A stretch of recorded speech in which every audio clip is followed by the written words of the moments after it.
दोस्तों, reality quest के एक और एपिसोड में आप सभी का स्वागत है। जैसा कि पिछले चैप्टर के एंड में हमने देखा ही था कि डोवान और उसके दोस्तों के पीछे पड़ गए हैं थर्ड ईयर के डांस ग्रुप के बंदे। डांस क्लब का पी हुई सो, जिन वोन और हाई सुन तीनों मिलकर डोवान और उसके दोस्तों को परेशान करना शुरू कर देते हैं। अब इस चैप्टर की शुरुआत में हम देखते हैं एक फ्लैशबैक का सीन। हमें 1 साल पहले की बातें बताई जाती है, जहाँ पर हम देखते हैं सबसे पहले एरिन की दोस्त मिनहाय को। मिनहाय का स्कूल का ये पहला दिन था। तब वो क्लास में खड़ी होती है और अपने बारे में बताने की कोशिश कर रही होती है। हर कोई स्कूल का बच्चा उसे घूर रहा होता है, इसीलिए मिनहाय बहुत ही ज्यादा नर्वस सी हो जाती है और डर रही होती है। यहाँ पर हमें पता चलता है कि मिनहाय बाकी सब लोगों से कितना घबराती है। दूसरों के सामने बोलने से उसे काफी परेशानी होती है। मिनहाय घबराहट के मारे चिल्लाकर अपना नाम बताती है और कहती है कि आप सबसे मिलकर अच्छा लगा। तो इसी से पता चलता है कि वो कितना शर्माती है। इसके बाद हम देखते हैं एरिन और मिनहाय को जो आपस में बात कर रहे होते हैं। तब मिनहाय बोलती है कि आखिरकार मैं ऐसी क्यों हूँ। तब एरिन बोलती है कि क्या हुआ मिनहाय, क्या स्कूल के पहले दिन में कुछ हुआ है तुम्हारे साथ। तब मिनहाय बोलती है कि मैं इतनी बड़ी बेवकूफ कैसे हो सकती हूँ। देखो, मुझे पता है कि मैं दूसरों के सामने घबराती हूँ। आज तक जब से मैं छोटी सी बच्ची थी तब से आज तक मैं दूसरों से इसी तरह से शर्माती आई हूँ, लेकिन अब तो हद हो गई है। पता नहीं मेरा क्या होगा। आखिरकार मैं इस दर्द से भरी दुनिया में किस तरह से सरवाइव कर पाऊंगी, किस तरह से अपनी जिंदगी गुजार पाऊंगी। तब ये सब सुनकर एरिन बोलती है कि बस करो मिनहाय, तुम चिंता मत करो। मुझे ऐसा लगता है कि तुम्हें सिखाना पड़ेगा कि लोगों के सामने किस तरह से बात करते हैं, किस तरह से अपना स्टैंड लेते हैं। क्यों ना तुम ऐसा करो कि कोई क्लब ज्वाइन कर लो स्कूल में, तो तुम्हें मदद मिलेगी इस चीज से। एरिन के कहने पर ही मिनहाय पहली बार डांस क्लब ज्वाइन करने आती है। ये डांस क्लब के बाहर खड़ी होती है, लेकिन इसकी हिम्मत नहीं हो रही होती है और सोच रही होती है कि अब मैं क्या करूं, क्या मैं दूसरों का मुकाबला कर पाऊंगी। सचमुच डांस क्या मैं कर सकती हूँ। मिनहाय अभी भी घबरा रही होती है, लेकिन तभी पीछे से आवाज आती है, ओ तो तुम यहाँ की नई फ्रेशर हो। हमें दिखाई जाती है हाईसुन, जो कि डांस क्लब की उस वक्त लीडर थी और इससे सीनियर थी। इस तरह से हाईसुन की वजह से ही मिनहाय ने डांस क्लब ज्वाइन किया था। लेकिन अब आगे होगा क्या। अब हमें प्रेजेंट का टाइम दिखाया जाता है, जहां पर हम देखते हैं कि हाईसुन जानबूझकर मिनहाय को लड़कों के सामने कपड़े चेंज करने को कह रही थी। मिनहाय तो काफी डरी हुई थी, लेकिन इतने में ही होता यह है कि एक छोटा सा कुत्ता वहां पर भौंकते हुए आता है और उसी के पीछे आता है एक लड़का जिसने चश्मे पहने हुए होते हैं। ऐसा लगता है कि वो इस कुत्ते का ध्यान रख रहा है। कुत्ता जैसे ही हाइजुन के पास आता है, वो उसे गोद में उठा लेती है और कहती है कि ओ माय बेबी रोज, तुम मुझसे मिलने आए हो, कितने प्यारे हो तुम। तभी वहीं पर खड़ी सभी लड़कियां कहती हैं कि अरे ये तो वाइस प्रेसिडेंट हुइसो का डॉग है ना।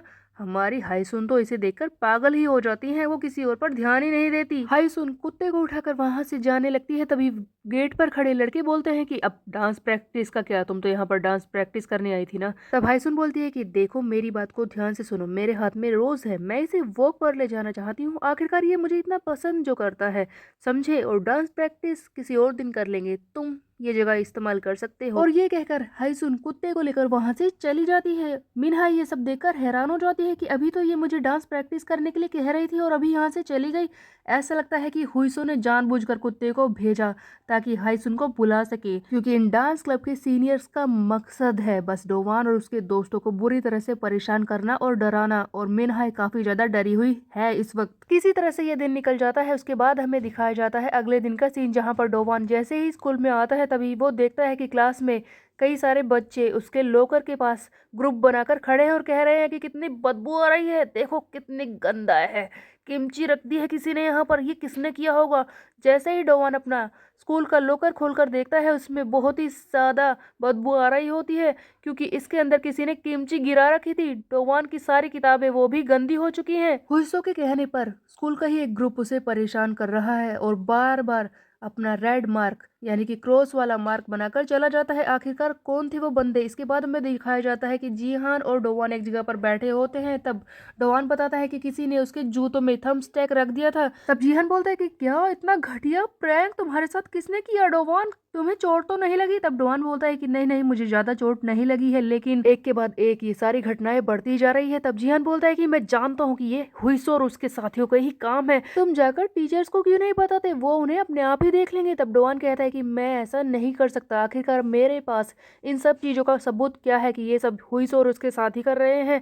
वो हर एक चीज़ छुप कर रहे हैं। मैं जानता हूँ कि ये उन्हीं का काम है, लेकिन मैं सीधे सीधे ऐसा नहीं कर सकता। अब डोवा तो ये सारी बातें कर ही रहा होता है, इतने में ही होता ये है कि कोई स्कूल की छत से इसके ऊपर सोया मिल्क फेंकता है, जिससे कि डोवान के सारे कपड़े गंदे हो जाते हैं, उसके सर पर ये आकर गिरता है। तब डोवान ऊपर की तरफ देखने की कोशिश करता है, लेकिन जो भी बंदा ये कर रहा है वो छुप जाता है। तब जिहान कहता है कि ये तुम्हें कितना परेशान करेंगे, हमें इस बारे में कुछ तो करना ही होगा। तब डोवान कहता है कि हाँ, करना तो मैं चाहता हूँ, लेकिन मेरे पास इनके खिलाफ कोई सबूत नहीं है। मैं जानता हूँ कि हुई सो ये सब अपने आप नहीं कर रहा, इसीलिए मुझे सबसे पहले उन्हीं लोगों को सबक सिखाना होगा जो मेरे साथ ये सब कर रहे हैं, यानी कि उसके जूनियर मेंबर्स या फिर जो भी उसका साथ दे रहे हैं। और डोवान के सामने एक क्वेस्ट भी तो आया था कि उसे हुईसो के जूनियर मेंबर्स को, यानी कि उन किराए के गुंडों को, हेंचमैन्स को पीटना है, जो कि उसके साथ ये सब कुछ कर रहे हैं। डोवान इसीलिए सबसे पहले हुईसो पर हाथ नहीं उठा रहा, लेकिन सबसे पहले उसे उस ग्रुप को ढूंढना होगा जो उसे परेशान कर रहे हैं। तब डोवान इसी बारे में सोचते हुए जीहान से कहता है कि तुम मेरी चिंता मत करो, बस इतना ध्यान रखना कि मिनहाय के साथ कुछ ना हो। जीहान, तुम मिनहाय का ध्यान रखो, बस मैं शार लेने के लिए जा रहा हूँ, वैसे भी इससे बदबू आ रही है। तब डोवान वहां से नहाने के लिए चला जाता है और उसका फोन जिस बेंच पर जीहान और डोवान बैठे थे वहीं पर रह जाता है।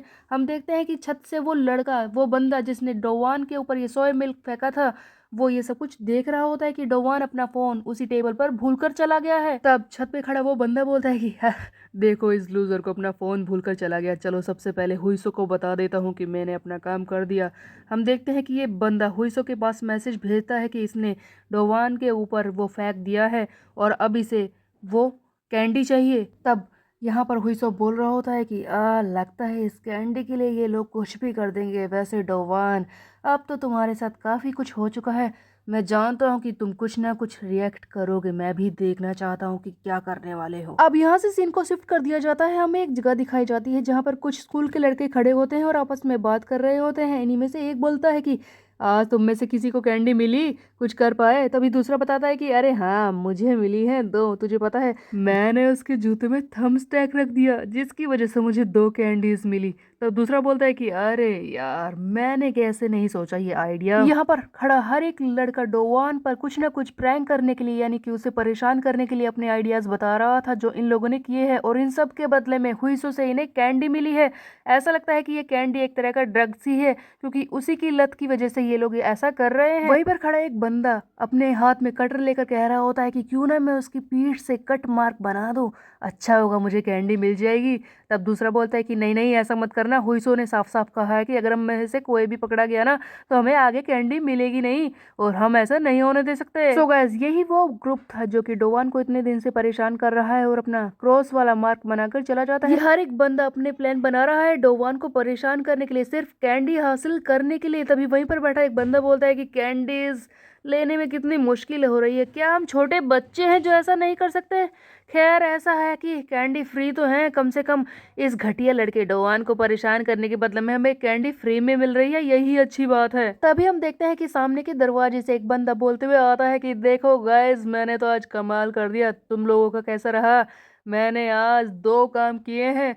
एक तो उसके सर पर मैंने मिल्क फेंक दिया, उसके बाद मुझे मिला है उस लड़के का फोन जो कि है मेरे हाथ में। ये देखो, जैसे ही ये बंदा हाथ में फोन दिखाता है, इतने में ही हम देखते हैं कि डोवान भी पीछे से आ जाता है और कहता है कि ये मेरा फोन है। सो गाइज, ऐसा लगता है कि डोवान ने जानबूझकर टेबल पर अपना फोन छोड़ा था ताकि वो इस ग्रुप का पता लगा सके जो कि छुपकर उसके ऊपर हमला कर रहे हैं, उसे बुली कर रहे हैं। अचानक से डोवान को देखकर ये सारे घटिया बंदे परेशान हो जाते हैं। इन्हीं में से एक बोलता है कि ये क्या कर दिया तूने, इसने ये जानबूझकर किया है, अपना फोन छोड़ा था, तुझे पता नहीं है, ये तुझे फॉलो कर रहा है, तुझे पता नहीं चला? अब हम देखते हैं कि डोवान उस बंदे को बुरी तरह से मारता है जिसके हाथ में फोन था, और कहता है कि देखो, मैं यहाँ तक आया चुपचाप ताकि टीचर्स मुझे देख ना पाए, किसी को इस बारे में पता ना चले। थैंक्स टू यू, आज मुझे अपने पुराने दिन याद आ गए जब मुझे लगातार कोई ना कोई बुली करता ही रहता था। अब तुम्हारी बारी है, तैयार हो जाओ, जल्दी करो, क्योंकि अब तुम सबका बोरिया बिस्तरा समेट कर मैं यहाँ से उठाकर फेंकने वाला हूँ। जल्दी करो, कर लो अपने बैग्स को पैक, और अगली बारी तुम्हारी होगी, हुई सो। डोवान ने अपना क्वेस्ट को पूरा करना शुरू कर दिया है, यानी कि हेंचमैन्स को पीटने का, और अब आगे हुई से लड़ाई होने वाली है, लेकिन ये सब होगा कैसे ये हम देखेंगे नेक्स्ट चैप्टर में। तब तक के लिए मेरे चैनल को सब्सक्राइब कर ले, बेल के आइकन को प्रेस। मिलते हैं, बाय बाय गाइस।